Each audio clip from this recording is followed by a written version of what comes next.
Okay, today I've got a question for my viewers. And the question is, what do you consider to be the cost for driving your car? Today I'm doing a drive that's approximately about 20 kilometres from Templestowe to Eastland.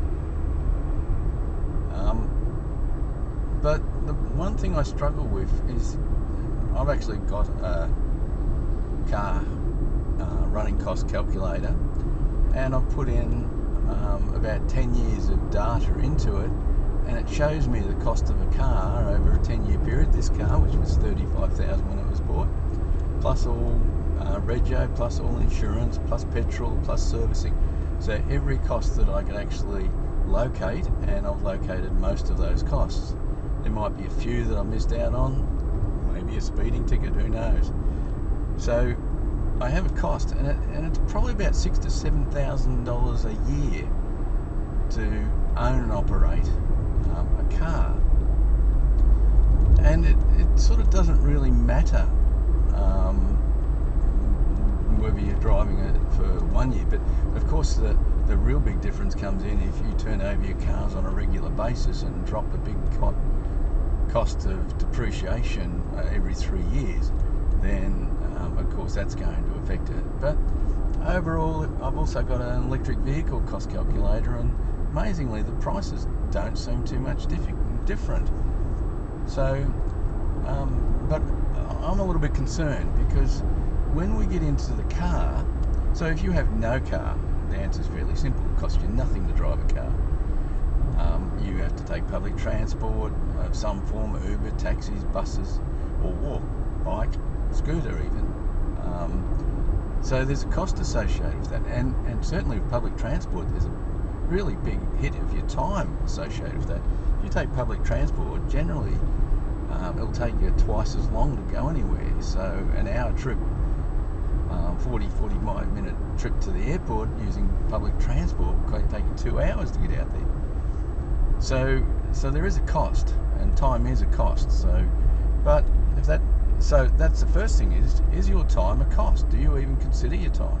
I get in this car and I drive from Templestowe to Ringwood, and cost is not a consideration. I've got to get there, I've got to go there. If I took public transport, this half an hour trip would take me at least an hour, plus some waiting time for the bus.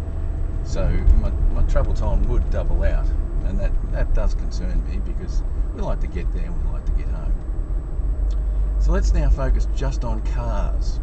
So with cars, you've got your capital cost, buying the car, $35,000, and then you've got your missing out on your interest of that money. So if you paid that money, or you've got a financing cost. So either way, there's a cost associated with using that money or buying a car.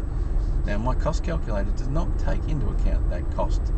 So over 10 years, you could probably add another $200 to $300 a year to the cost of your car through financing or loss of interest on your car. As in, for example, $30,000 in the bank at 5% is, I think, $1,500 a year. So if you buy a car, there's $1,500 of interest you miss out on each year. Less tax, which is about a third of your income, so about $1,000 out of your pocket. So then, after we take into account the capital cost, so when you drive your car, you're using the kilometres, you're using that. People call a car an asset, I call it an expense, because at the end of a period of time, it's got no value. It does have a value, but it's a reducing value as you drive the car over the years. So it's a diminishing value, whereas most assets, to me, increase in value, keep their value. Car does not keep its value.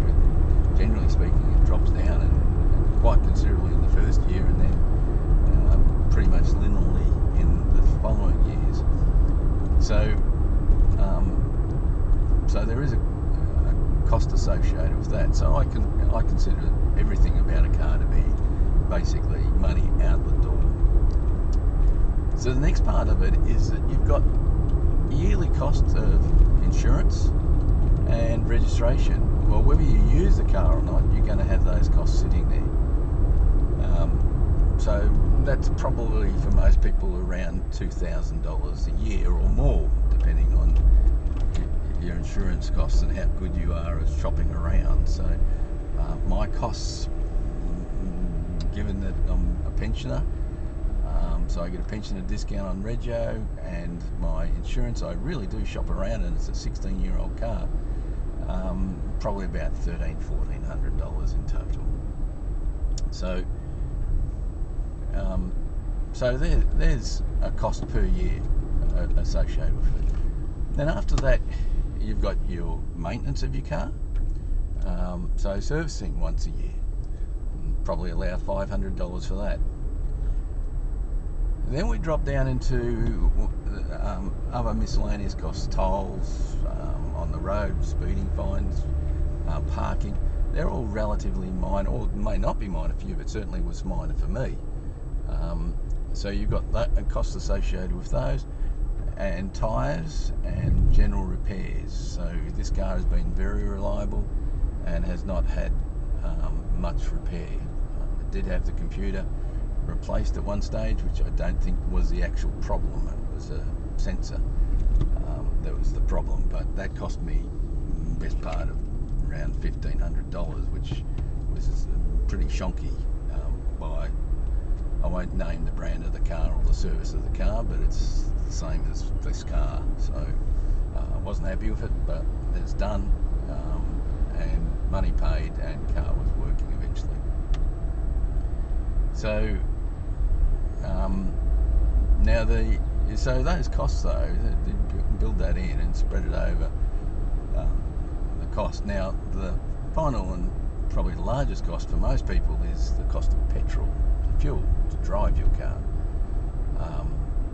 I do about 14,000 kilometres a year in this car, 12 to 14,000 kilometres, and the cost of fuel is probably the biggest cost to me, apart from the ownership of the car. Fuel, followed by registration, insurance, and then servicing, and then the other costs are relatively minor. Now the real question I've got for you is, what do you consider the cost of your car? I mean, if people try to save money they say take public transport, it's cheaper, and for certain things, longer distance, it is. Certainly for going to the local shops or the local shopping centre, it's not. It's more expensive. And if you've got two people in the car, in public transport, you have to double the cost. In using a car, an extra person adds 10% of the weight, so increases the cost of fuel and possibly wear and tear by 10% tops. Add four people in the car, and you really are driving quite cost efficiently, and it's pretty hard to travel on public transport for the same costs when you've got multiple people in the car. So public transport, bad in time, and with multiple people, bad in cost. And waiting for the car. How many times have probably the flu or virus from taking public transport? But anyway, so now we're down to the point is, when you drive a car, do you consider the total cost of the car and the kilometres? So for example, this car is sitting at about 54 cents per kilometre after 10 years, it's now 16. So it's probably sitting at about 50 cents per kilometre to drive. However, do I just take petrol? Because all the other costs, there's two costs. There's the fixed costs that you have to pay for every year, the cost of the car, which is sort of basically amortised over the period, insurance, those things are things. Variable is basically you're using the car, so you're using it out as over a period of time, and your petrol. So, and it's highly unlikely, or for me, I would never go over, do more than one service a year. So, but some people would. So for me, the variable costs, the costs of petrol, and basically the wearing out of the car. So now But the reality is, I've started to think, should I price the costs per kilometre just on the fuel alone, or should I really do it for the entire vehicle? Because I have to replace the entire vehicle once the vehicle's worn out. And what I'm starting to think is, I used to do it on the total cost of the car. This car cost me 50 cents a kilometre. This trip to Ringwood is 20 kilometres. That's basically $10 each way. Now I can get on a bus as a pensioner for something like $2.30 each way, $4.60. So cheaper to go a long distance than it is in a car. However, if I turn around and say, well, look, this car owes me nothing. It sits there. I need a car to be there, so I'm not going to be without a car. I might go to one car in the family later on, but at this stage it's sitting there as one car, so I can do this trip to Eastland.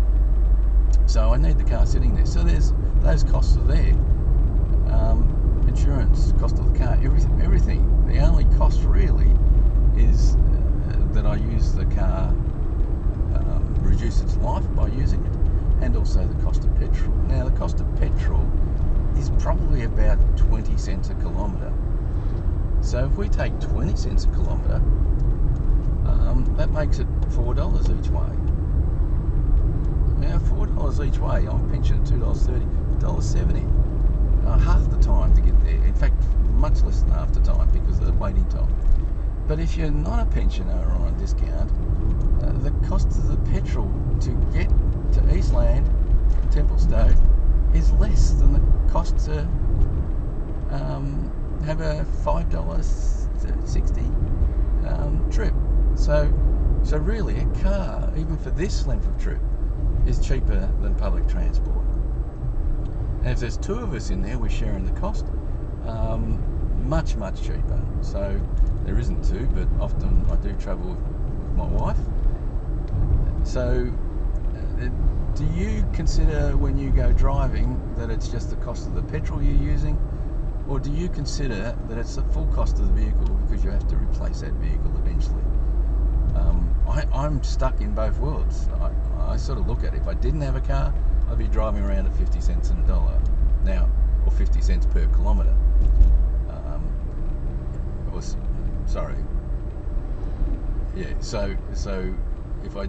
So comparing it, if I didn't have a car now to if I didn't have a car, I'd take public transport.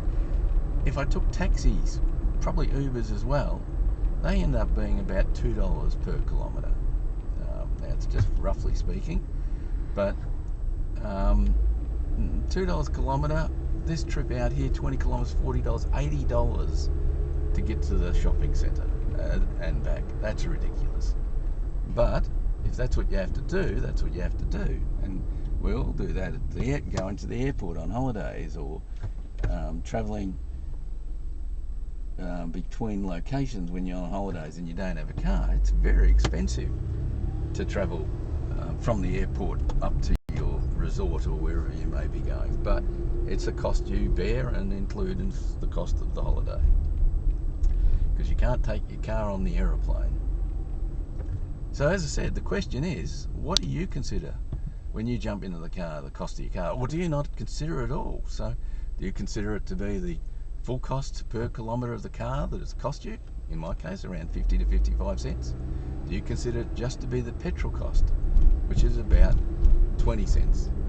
Or do you consider your time in that cost, which certainly increases?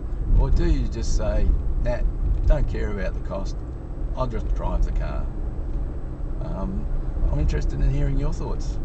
So anyway, thank you for driving us with us today. I'll let you enjoy the rest of the trip, and until the next video.